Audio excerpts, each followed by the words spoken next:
As you've selected the perfect blinds for your windows, now it's time to get accurate measurements. You'll need a metal measuring tape, paper, and a pen. For an inside mount, you'll need a window depth of a minimum of 3 inches.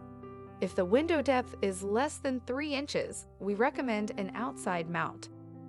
For measuring the width, measure between the inside surfaces of your window frame horizontally at the top or ceiling, as the valance will be installed here. Maximum width can be up to 94 inches. If the width of the window is more than 94 inches, then kindly refer to the How to Measure an Extra Wide Window video.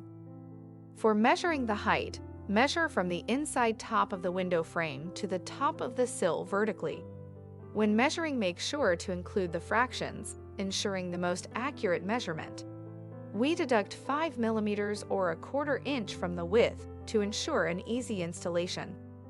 Once you have taken the measurements of your windows, you can go ahead and place your order right away. If you have any further questions, please contact us. You can also take help from our live video support to assist you in the complete process of selecting, measuring, ordering, and installation.